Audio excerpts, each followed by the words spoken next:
Hey, counseling students, welcome to Chapter 4, Observation Skills. All right, so for this week, our goals are going to be to understand and recognize nonverbal behavior and its possible meaning. So just things that we do without speaking, things that we notice that our clients are doing, because a lot of people say, or a lot of clients tell you a lot just by what they're not saying. All right, learn how language is used in the session with attention to concrete versus abstract talk. Recognize discrepancies in conflict as shown in body language and verbal style. And understand and recognize individual and cultural differences in verbal and nonverbal expression. All right, when we move into skills and action, we're going to be looking at the ability to see, hear, and feel the client's verbal and nonverbal world empathetically, ability to flex intentionally when working with diverse clients and avoid stereotyping your observations, and ability to observe your impact on the client.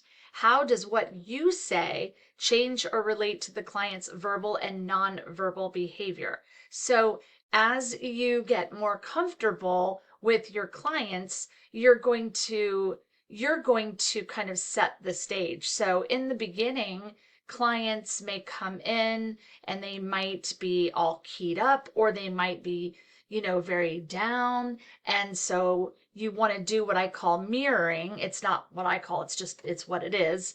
And you kind of meet the client where they're at, and then you get them to kind of adopt your style. So it will be interesting as you move further, just how what you do and say will affect a client's response to you. Hope that makes sense. All right, observation is the act of watching carefully and intentionally with the purpose of understanding behavior. Mastering the skill takes time and practice. So you are doing kind of a lot of things as your client is talking to you. You are taking information in. You're in the moment and present, but you're also thinking of how to respond, what to say, questions that you may want to ask. So these are techniques that you will build over time. All right, it helps to get to know clients and what is conveyed by their verbal and nonverbal behavior. And observation facilitates establishment of a working relationship. So it's very important to observe all areas of your client, what they're doing, how they're doing it, what they're saying, and how they're saying it, or how they're coming across. All right, so with your observation skills, observe your own and the client's verbal and nonverbal behavior, anticipate individual and multicultural differences in nonverbal and verbal behavior, carefully and selectively feedback some here and now observations to the client as topics for exploration. So what you're doing is, as you're listening to your client and you're talking and you're taking stuff in, you want to focus on, okay, what is happening in this moment? And that will guide you into what you're going to explore. And by doing that, what you're hoping the response will be that observations provide specific data validating or invalidating what is happening in the session. You're wanting to validate what you're doing, but sometimes you are asking questions. Maybe it's not that it's not on the right track, but maybe it's not in the right direction. So you're kind of doing that, invalidating your own kind of thoughts, and it helps you grow as a counselor into what you really need to focus on with your client. So they provide guidance for the use of various micro skills and strategies. The smoothly flowing session will often demonstrate movement, symmetry, or complementarity. Movement dysynchrony provides a clear clue that you are not in tune with the client. And you will know if you're not in tune with your client. You'll feel it. And as you get, more seasoned, more comfortable, it will be a lot easier to get back into flow. All right, a good place to start is noticing your own way of being. So just think about how you are when you just are. So when you're speaking to someone, when you're engaging with a professional or whatever the case is, notice how are you? How do you appear to yourself if you really think about it? Because that is what we want to practice is our own awareness, our own knowledge of sense of self. So, all right, so take a brief inventory of your own nonverbal style. You might begin by thinking back to your natural style of attending, but expand those self-observations. Make a video of you talking with someone about a topic on which you agree. So it is a great idea to practice asking someone, a friend, a family member, whoever, hey, do you mind if I record us just kind of talking about something that we both agree on, and just see what your body language is and what your verbal and nonverbal cues are. All right. What is your interpersonal style? What do you notice and how might it affect your relationships with others? Write your observations and then compare what you find with later examination of your own videos and feedback that you obtain from others. All right, when looking at nonverbal behavior is often the first clue to what clients are feeling underneath the language they use. Very important just to look at your client and just study what they're not saying. While listening to a client's story, we need to be constantly aware of how they react to what we say, both verbally and non-verbally. Your ability to observe will help you anticipate and understand what is happening with your client. And just be careful to watch for individual and cultural differences. In regards to facial expressions, smiling is a good indicator of warmth and caring. It is okay to smile. Actually, I encourage smiling, laughing, all kinds of positive, facial feedback so that your clients can begin to mirror that. You're teaching them underlying these behaviors because so many of them come in very stuck. And so they will be able to learn strategies from you, and it just kind of organically takes over. All right. A client's nonverbals give you important clues to what they are experiencing and may include brow furrowing, lips tightening or loosening, flushing, smiling at inappropriate times, subtle color changes in the face as blood flow reflects emotional reactions, breathing temporarily speeding up or stopping, lips swelling, and pupils dilating or contracting. All right, each culture has a different style of nonverbal communication. Smiling is a sign of warmth in most cultures. Not everywhere, though. It may give a little discomfort. Some people may not be used to that, so it makes them a little uncomfortable. Also, patterns of eye contact also vary by culture. So you want to be careful not to assign your clients to your ideas about what the standard is. You keep to the standard of verbal, nonverbal, looking in the eyes. But again, like I had said before, clients come in with their own set of cultural beliefs and their own intentionality and things that make them comfortable and uncomfortable. So you don't want to force them to look at you. You want to encourage, you don't want to say it, but you want to do it through your actions and not what you say. All right. So study nonverbal communication patterns and their variations. In a session, changes in style may be just as important as or more important than finding specific meanings in communication style. All right, people who are communicating well often mirror each other's body language. That's what I was talking about before. And so that's movement synchrony. So unconscious body movement synchrony has been discovered in neural correlates and connectivity among and within specific brain regions. They can tell a lot of this through the use of scans.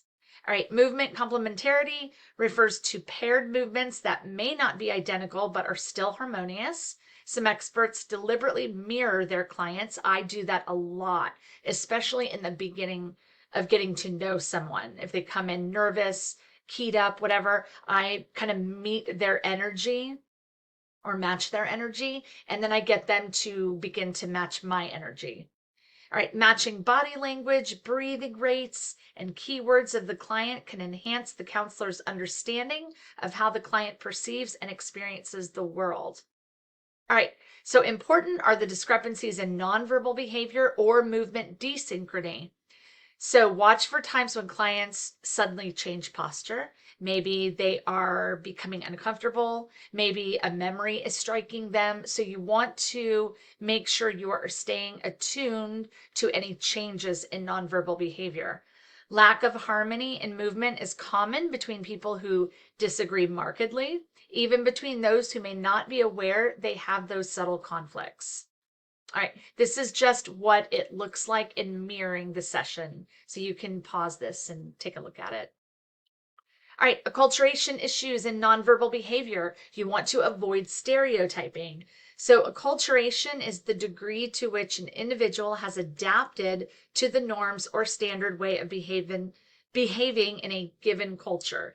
So this is when someone from they come into a new place.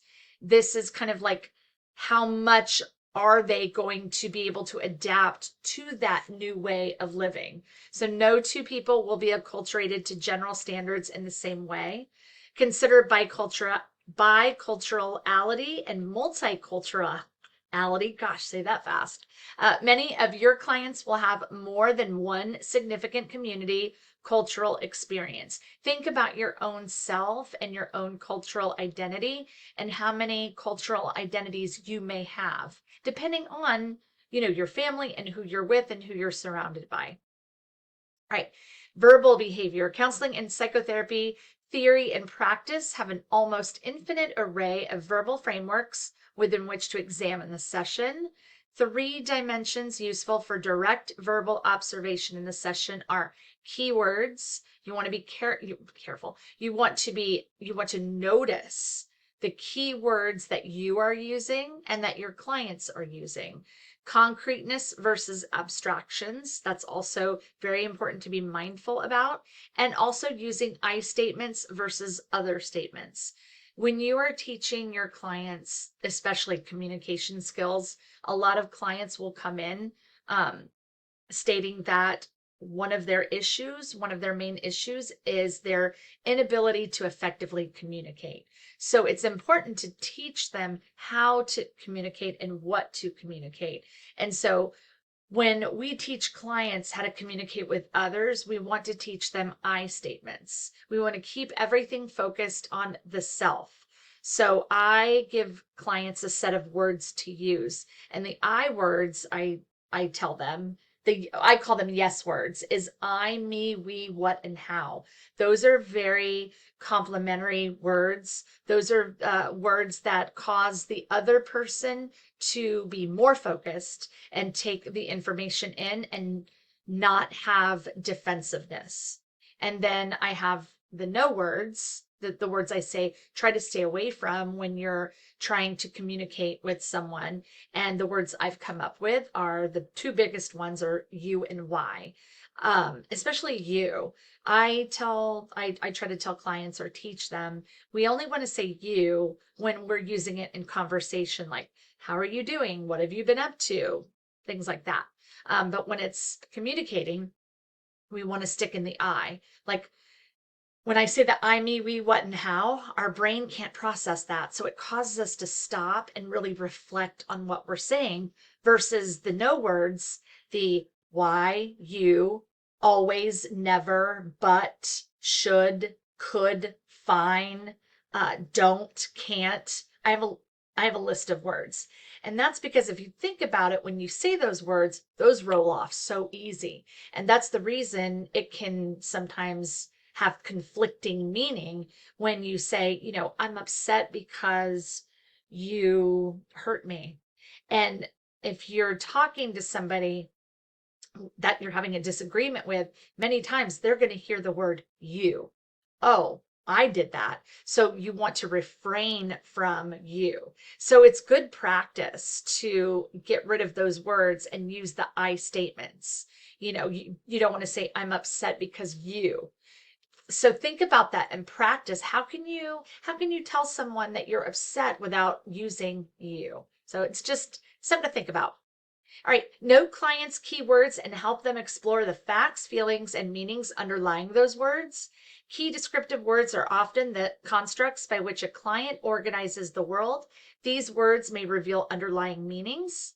Joining clients by using their keywords facilitates your understanding and communication with them. All right, concreteness versus abstraction.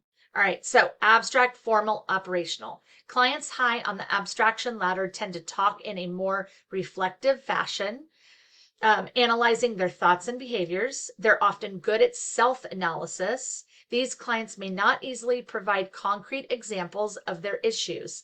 They may prefer to analyze rather than to act. Self-oriented, abstract theories such as person-centered or psychodynamic are often useful with this style.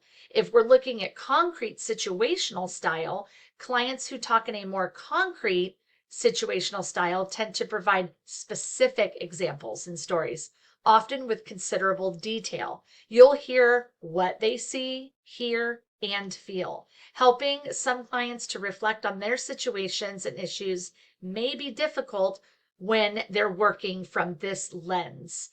In general, they will look to the counselor for specific actions that they can follow. Concrete behavioral theories may be preferred. So more specific examples and extensions of these concepts can be found in Developmental Counseling and Therapy. It's another book that you can look up. There's no ISBN number here, but if you put this in a search, the book will come up. All right, match client style and join the client where they are. You always want to meet the client where they are, then branch out from there. So help abstract clients become more concrete by saying something like, could you give me an example? That would be how you could implement that. Help concrete clients become more abstract and pattern oriented. Best effected by a conscious effort to listen to their sometimes lengthy stories very carefully, especially in the beginning when you're developing that rapport with them. All right, I statements and other statements. Clients' ownership of and responsibility for issues will often be shown in their I and other statements. These statements may be predominantly positive or negative. Probably more times than not, they're going to be negative when they first come in. Clients need to achieve a balance between internal and external responsibility of life issues because nothing occurs in a bubble. Not everything is one person's fault or issue. All right, consider multicultural differences in the use of the word I. English is one of the few languages in which I is capitalized. Vietnamese has no preference to I. All right, so examples of conflict internal to the client. So discrepancies in verbal statements. In a single sentence, a client may express two contradictory ideas. Aid the client in understanding their ambivalence.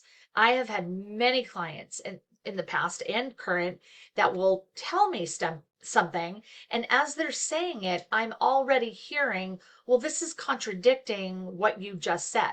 So I will re-ask them. So like what I'm hearing, I heard in this, you said this, and then in the next sentence I heard that. So can you reiterate what that means? Or I'll ask, just depending on what the situation is, I'll ask for more reflection. All right, discrepancies between statements and nonverbal behavior. Discrepancies between what one says and what one does are very important. All right, so discrepancies and conflict between people. I cannot tolerate my neighbors. Noting interpersonal conflict is a key task of the counselor or psychotherapist. All right, so now we're looking at the client and the situation. In such situations, the client's ideal world is often incongruent with reality. Discrimination, heterosexism, sexism, and ableism represent situational discrepancies. All right, when we're looking at the discrepancies in goals, goal setting is an important part of the empathetic relationship story and strengths goals, restory, and action model. So when we're first working with clients, we definitely, that's in our treatment plan. We want to make sure that we are coming up with goals. They are coming up with goals, and it can be very collaborative as well. You will often find that a client seeks incompatible goals. So it's kind of like what their goal is, what they say is not really compatible to what they're actually discussing. So sometimes you have to help them with their goals.